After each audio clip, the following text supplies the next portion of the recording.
Welcome back to my channel. ಹೊಸದಾಗಿ channel ನೋಡ್ತಾ ಇದ್ದರೆ ಸಬ್ಸ್ಕ್ರೈಬ್ ಮಾಡಿಕೊಂಡು ಸಪೋರ್ಟ್ ಮಾಡಿ. ಗುರುವಾರ ಗುರು ಪುಷ್ಯಾಮೃತ ಯೋಗ ಬಂದಿದೆ. ಗುರು ಪುಷ್ಯಮಿ ಯೋಗ ಅಂತ ಹೇಳಿದ್ರೆ ಚಿನ್ನವನ್ನು ತಗೊಳ್ಳುವಂಥ, ಹೊಸದಾಗಿ ಏನಾದರೂ ಪ್ರಾಜೆಕ್ಟ್ ಮಾಡಬೇಕು ಅಂತ, ಹೊಸದಾಗಿ ಕೆಲಸಗಳನ್ನು ಪ್ರಾರಂಭ ಮಾಡಬೇಕು ಅಂತ ಆಸೆ ಪಡುವಂಥವರಿಗೆ ಅವರ ಲೈಫಲ್ಲಿ ತುಂಬ ಚೆನ್ನಾಗಿ ಅವರು ಅಂದುಕೊಂಡಿರುವ ಕೆಲಸಗಳಲ್ಲಿ ಸಕ್ಸಸ್ಸನ್ನು ತಂದುಕೊಡೋದಕ್ಕೆ, ಅಭಿವೃದ್ಧಿ ಆಗೋದಕ್ಕೆ ಒಳ್ಳೆ ದಿನ ಅಂತ ಹೇಳ್ತೀನಿ. ಈ ದಿನ ನೀವು ಏನೇ ಬೇಕಾದರೂ ಹೊಸದಾಗಿ ಕೆಲಸಗಳನ್ನು ಉತ್ತಮವಾದಂಥ ಒಂದು ಲೈಫನ್ನು ಕೊಡುತ್ತೆ. ಕೆಲಸಗಳನ್ನು ಪ್ರಾರಂಭ ಮಾಡಿದ್ರೆ ಎಲ್ರಿಗೂ ಕೂಡ ವೆಹಿಕಲ್ ತಗೊಳ್ಳೋದಕ್ಕಾಗೋದಿಲ್ಲ, ಮನೆ ತಗೊಳ್ಳೋದಕ್ಕಾಗೋದಿಲ್ಲ, ಚಿನ್ನವನ್ನು ತಗೊಳ್ಳೋದಕ್ಕಾಗೋದಿಲ್ಲ. ಈ ದಿನ ತುಂಬ ಶ್ರೇಯಸ್ಕರವಾಗಿರುವಂಥ ದಿನ ಅಂತ ಹೇಳಿದ್ರೆ ಚಿನ್ನವನ್ನು ತಗೊಳ್ಳೋದಕ್ಕೆ. ನಾವೀಗ ಚಿನ್ನದ ಬೆಲೆಯನ್ನು ನೋಡ್ಕೊಂಡಿದ್ದೀವಿ. ಯಾರಿಗೂ ಕಷ್ಟ ಆಗುತ್ತೆ ತಗೊಳ್ಳೋದಕ್ಕೆ, ಆದರೆ ಇಷ್ಟ ಮಾತ್ರ ಕಡಿಮೆ ಆಗಿರೋದಿಲ್ಲ ಸ್ನೇಹಿತರೆ. ಚಿನ್ನ ತಗೊಂಡಷ್ಟೇ ನಮಗೆ ಮತ್ತೊಂದು ದಿನದಲ್ಲಿ ನಾವು ಅತಿ ಶೀಘ್ರದಲ್ಲೇ ನಾವು ಇಷ್ಟಪಟ್ಟಂಥ ಕೆಲಸಗಳನ್ನು, ಚಿನ್ನ ಒಡವೆಗಳನ್ನು ಮಾಡಿಸ್ಕೊಳ್ಳೋದಕ್ಕೆ, ಮನೆ ಮಠ ಕಟ್ಕೊಳ್ಳೋದಕ್ಕೆ ತುಂಬಾ ಸಹಾಯ ಮಾಡುವಂಥ ದಿನ ಇದಾಗಿರುತ್ತೆ. ಸಂಕಲ್ಪ ಮಾಡ್ಕೊಳ್ಳಿ. ಈ ದಿನ ನೀವು ಒಂದು ಅರಿಶಿಣದ ಪ್ಯಾಕೆಟ್ ತಗೊಂಡು ಬರಬಹುದು ನಿಮ್ಮ ಮನೆಗೆ. ಅದು ನಮಗೆ ಮತ್ತೆ ಯೂಸ್ ಆಗುತ್ತೆ. ಅರಿಶಿಣದ ಕೊಂಬನ್ನು ತಗೊಂಡು ಬರಬಹುದು. ಹಾಗೆ ಇನ್ನೂ ವಿಶೇಷವಾಗಿ ನಿಮ್ಮ ಅಡುಗೆ ಮನೆಯಲ್ಲಿ ಇರುವಂಥ ಅಕ್ಕಿ ಡಬ್ಬದಲ್ಲಿ ಇದನ್ನು ಇಟ್ಟರೆ ನೋಡಿ, ಸಿರಿ ಸಂಪತ್ತು ಅನ್ನುವಂಥದ್ದು, ಅನ್ನಪೂರ್ಣೇಶ್ವರಿ ಸದಾಕಾಲ ನಮ್ಮ ಮನೆಯಲ್ಲಿ ನೆಲೆಸ್ತಾಳೆ ಸ್ನೇಹಿತರೆ. ಈಗ ಎಲ್ರಿಗೂ ಕೂಡ ಒಂದು ಮನಸ್ಸಲ್ಲಿ ಯಾವ ಥರ ಇರುತ್ತೆ ಅಂದರೆ, ಕಾರಿದ್ದರೆ, ಮನೆ ಇದ್ದರೆ, ಚಿನ್ನ ಒಡವೆಗಳಿದ್ದರೆ, ದುಡ್ಡಿದ್ದರೆ ಅವರು ಶ್ರೀಮಂತರು ಅಂದ್ಕೊಳ್ತಾರೆ. ಹಾಗೆಲ್ಲ ಮೊದಲ ಕಾಲದಲ್ಲೆಲ್ಲ ದವಸ ಧಾನ್ಯಗಳು ಯಾರ ಮನೆಯಲ್ಲಿ ತುಂಬಿರುತ್ತೋ, ನೆಂಟರು ಬಂಧು ಬಳಗ ಯಾರೇ ಆಗಿರಬಹುದು, ಯಾವುದೇ ಹೊತ್ತಲ್ಲಿ ಬಂದರೂ ಕೂಡ ಹೊಟ್ಟೆ ತುಂಬ ಊಟ ಮಾಡಿಕೊಂಡು ಯಾರ ಮನೆಯಿಂದ ಅಪ್ಪ ಇವ್ರ ಮನೆಯಲ್ಲಿ ನಮಗೆ ತುಂಬ ಚೆನ್ನಾಗಿ ನೋಡಿಕೊಂಡ್ರು ಅಂತ ಹೋಗ್ತಾರೋ ಆ ಮನೆಯೇ ಶ್ರೀಮಂತಿಕೆ, ಆ ಮನೆಯಲ್ಲೇ ಶ್ರೀಮಂತಿಕೆ ಅನ್ನೋದಿತ್ತು ಅನ್ನುವಂಥ ಭಾವನೆ ಇತ್ತು ಒಂದು ಕಾಲದಲ್ಲಿ. ಆದರೆ ಹೀಗೆಲ್ಲ ಬದಲಾಗಿದೆ ಸ್ನೇಹಿತರೆ. ಇವಾಗಲೂ ಅಷ್ಟೇ, ನಾವು ಎಷ್ಟೇ ಸಂಪಾದನೆ ಮಾಡಿದ್ರು, ಏನೇ ಮಾಡಿದ್ರೂ ಕೂಡ ನಮಗೆ ಸಮಯಕ್ಕೆ ಊಟ ಅನ್ನುವಂಥದ್ದು ಎಷ್ಟು ಮುಖ್ಯವಾಗಿರುತ್ತೆ. ಅನ್ನಪೂರ್ಣೇಶ್ವರಿ ಯಾವ ಜಾಗದಲ್ಲಿ ಇರ್ತಾಳೆ ಆ ಜಾಗಕ್ಕೆ ಶ್ರೀ ಮಹಾಲಕ್ಷ್ಮಿ ಬರ್ತಾಳೆ. ಸಿರಿ ಸಂಪತ್ತು, ದವಸ ಧಾನ್ಯಗಳು ಕಡಿಮೆ ಆಗೋದಿಲ್ಲ. ಈ ಪರಿಹಾರವನ್ನು ಈ ದಿನ ಮಾಡ್ಕೊಳ್ಳಿ. ಗುರುಪುಷ್ಯಮಿ ಯೋಗ ಕೂಡಿ ಬಂದಿರುವಂಥ ದಿನಗಳಲ್ಲಿ ನಾವು ವೆಹಿಕಲ್ ತಗೊಳ್ಬಹುದು, ಮನೆ ತಗೊಳ್ಬಹುದು, ಹೊಸದಾಗಿ ಮಕ್ಕಳಿಗೆ ಏನಾದರೂ ಮಾಡಿಕೊಡ್ಬಹುದು. ನಿಮ್ಮ ಇಷ್ಟ, ಏನು ಬೇಕಾದರೂ ಮಾಡಬಹುದು. ಏನು ಮಾಡ್ಕೊಳ್ಳೋಕ್ಕಾಗಲಿಲ್ಲ ಅಂದರೂ ನೋಡಿ, ಈ ಪರಿಹಾರವನ್ನು ಸಣ್ಣದಾಗಿರುತ್ತೆ, ಮಾಡ್ಕೊಳ್ಳಿ. ಮುಂದೊಂದು ದಿನ ಈಗ ಹೇಳಿದೆ ನೋಡಿ, ಇದು ಎಲ್ಲವೂ ನಮಗೆ ಆರಾಮಾಗಿ ಕೂಡಿ ಬರುತ್ತೆ. ಅದಕ್ಕೆಲ್ಲವೂ ಕೂಡ ನಮಗೆ ಆದಾಯ, ಹಣ, ದುಡ್ಡು ಇರಲೇಬೇಕು. ಅದನ್ನು ಕೂಡಿಸಿಡೋದಕ್ಕೆ ನಮಗೆ ಬೇರೆ ಬೇರೆ ದಾರಿಗಳು ಅನ್ನೋದು ಸೃಷ್ಟಿಯಾಗುತ್ತೆ ಸ್ನೇಹಿತರೆ. ಅವಕಾಶಗಳು ಅನ್ನೋದು ತಾನಾಗೆ ತೆರೆದುಕೊಳ್ಳುತ್ತೆ. ನಾವು ಒಂದು ಝೀರೋನಿಂದ ಸ್ಟಾರ್ಟ್ ಮಾಡಿದ್ದೀವಿ. ಈಗ ಒಂದು ಸ್ಟ್ಯಾಂಡಾಗಿ ನಿಂತ್ಕೊಂಡಿದ್ದೀವಿ. ಒಂದು ಜಾಗದಲ್ಲಿ ನಮ್ಮದೇ ಆದಂಥ ಐಡೆಂಟಿಟಿ ನಾವು ಇಟ್ಕೊಂಡಿದ್ದೀವಿ ಅಂತ ಸಾಕಷ್ಟು ಜನ ಎಷ್ಟೋ ಇದ್ದಾರೆ ಸೊಸೈಟಿಯಲ್ಲಿ. ಆ ಥರ ನಮಗೂ ಕೂಡ ಬರುತ್ತೆ. ಇದನ್ನು ನಾವು ಮಾಡುವಂಥ ಪರಿಹಾರಗಳಲ್ಲೂ ಕೂಡ ಬಹಳ ಮುಖ್ಯವಾಗಿರುತ್ತೆ. ಮನೆಯಲ್ಲಿರುವಂಥ ಬಡತನವನ್ನು ದೂರ ಮಾಡುತ್ತೆ. ಎಲ್ರಿಗೂ ಕೂಡ ಈಗ ಅನಿಸುವಂಥದ್ದು ದುಡ್ಡು ಕಾಸು ಅನ್ನುವಂಥದ್ದು ಬಹಳ ಮುಖ್ಯವಾಗಿರುತ್ತೆ.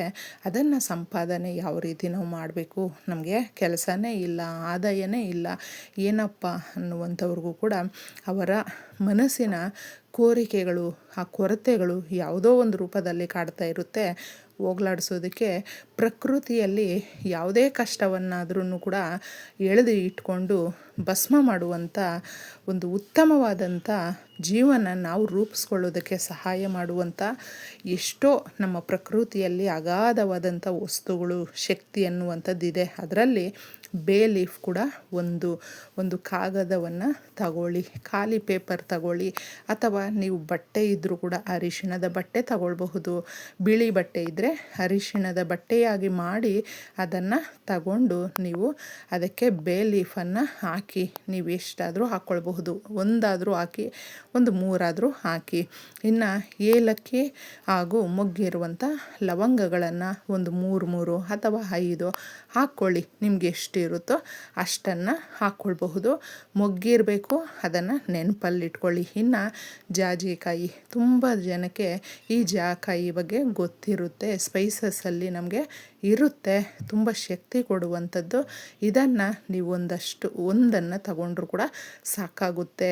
ಇನ್ನು ಶ್ರೀ ಮಹಾಲಕ್ಷ್ಮಿಗೆ ಇಷ್ಟವಾಗುವಂಥ, ದುರ್ಗಾದೇವಿಗೆ ಇಷ್ಟಪಡುವಂಥ ಕುಂಕುಮವನ್ನು ಒಂಚೂರು ಹಾಕಿ, ಜಾಸ್ತಿ ಏನು ಹಾಕಬೇಡಿ.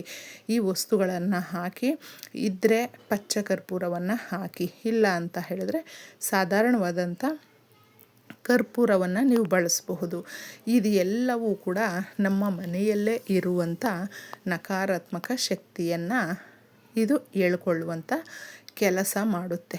ಕಷ್ಟಗಳನ್ನು, ಕಣ್ಣೀರನ್ನು, ಬಡತನವನ್ನು ದೂರ ಮಾಡುತ್ತೆ. ಇದನ್ನು ನೀವು ಬಟ್ಟೆ ತಗೊಂಡಿದ್ರೆ ಗಂಟು ಕಟ್ಟಿ ಥ್ರೆಡ್ಡಲ್ಲಿ, ಇಲ್ಲ ಪೇಪರ್ ತಗೊಂಡಿದ್ರೆ ಫೋಲ್ಡ್ ಮಾಡಿ. ಇದನ್ನೆಲ್ಲವೂ ಕೂಡ ನೀವು ನಿಮ್ಮ ಅಡುಗೆ ಮನೆಯಲ್ಲಿ ಇರುವಂಥ ಅಕ್ಕಿ ಡಬ್ಬ, ಹೌದು ಸ್ನೇಹಿತರೆ, ಅಕ್ಕಿ ಡಬ್ಬದಲ್ಲಿ ಮಧ್ಯದಲ್ಲಿ ನೀವು ಇದನ್ನು ಹಾಕಿಡಿ. ಮತ್ತು ನಾವು ಅಕ್ಕಿ ತಗೊಳ್ತಾ ಇರ್ತೀವಿ, ಅದು ಸಿಗುತ್ತೆ ಅಂತ ಅನಿಸ್ಬಹುದು, ಪರವಾಗಿಲ್ಲ, ಅದನ್ನು ಕೆಳಗಡೆ ಹಾಕಿ ನೀವು ಮಾಡ್ಕೊಳ್ಬಹುದು, ತೊಂದರೆ ಇಲ್ಲ. ಅದೆಲ್ಲವೂ ನಾವು ಸಂಕಲ್ಪ ಮಾಡಿರ್ತೀವಿ, ಅದರಲ್ಲಿ ಹಾಕಿರುವಂಥ ವಸ್ತುಗಳು ಎಲ್ಲವೂ ಕೂಡ ಒಂದೊಂದೇ ಅದರ ಶಕ್ತಿಯನ್ನು ಬಿಡುಗಡೆ ಮಾಡುತ್ತೆ, ಅಕ್ಕಿಗೆ ಆ ಶಕ್ತಿಯನ್ನು ಸೇರಿಸುತ್ತೆ. ಪ್ರತಿನಿತ್ಯ ನಾವು ಅದನ್ನು ಅನ್ನ ಮಾಡಿ ನಾವು ಅದನ್ನು ತಗೊಳ್ತಾ ಇರ್ತೀವಿ, ದೇಹಕ್ಕೆ ಆರೋಗ್ಯ ಅನ್ನುವಂಥದ್ದು ಕೂಡ ಸೇರುತ್ತೆ. ಅದರ ಜೊತೆ ನಮ್ಮ ಆಲೋಚನೆಗಳು ಉತ್ತಮವಾಗಿ ಆಗುತ್ತೆ.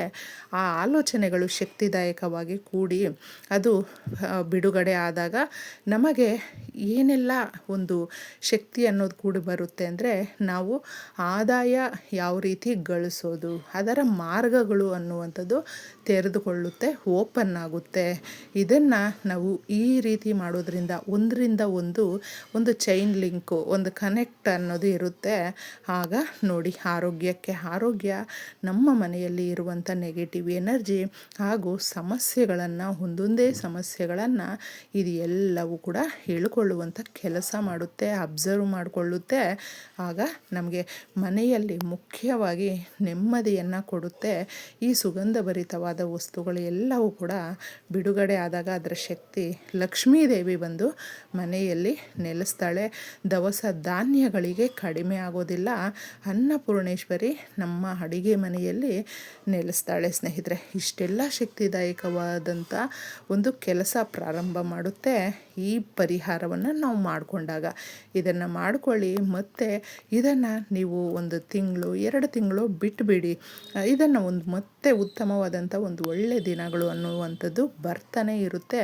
ಆಗ ಅದನ್ನು ತೆಗೆದು ನೀವು ಗಿಡ ಮರಗಳ ಹತ್ರ, ನೀರಲ್ಲೋ ಎಲ್ಲಾದರೂ ಅದನ್ನು ಸೇರಿಸ್ಬಿಟ್ಟು ಮತ್ತೆ ನಾವು ಇದನ್ನು ಹೊಸದಾಗಿ ಮಾಡ್ಕೊಳ್ಬಹುದು. ಇಷ್ಟು ಮಾಡ್ಕೊಳ್ಳಿ. ಎಲ್ರಿಗೂ ಒಳ್ಳೆಯದಾಗಲಿ. ಧನ್ಯವಾದಗಳು.